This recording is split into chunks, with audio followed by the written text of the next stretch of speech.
พี่น้องป่าน้อยพี่น้องมักห้อยบรรยากาศง้มป่าหลังบ้านพี่น้องเอ้ยฝุ่นน้ำบกเรียบร้อยพี่น้องไอ้น้ำบกเรียบร้อยแล้วเอาปลาไปปล่อยบัดนี้ที่เขาวัดหลังจากที่เขาวัดตั้งแต่วันที่4พี่น้องบ่ได้ลงมาหลังบ้านพี่น้องเอ้ยพาลงมาเบิ่งสวนหลังบ้านพี่น้องพูดอะที่ปลูกไว้กับหลายอย่างหลายแนวพี่น้องเอ้ยมึงเนี่ย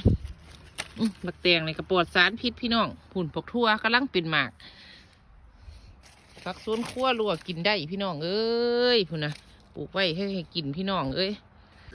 เฮ็ดอีหยังละบาทนี่โอ้พากับเฮ็ดอีหยังบาทนี่เอาปลาโอ้พี่น้องพูดนะ3วัยรุ่นหุ่นคิดพี่น้องเอ้ยพูดนะเพิ่นสิเอาปลาพี่น้องป่าหลังบ้านพี่น้องน้ำโบกหนีป่า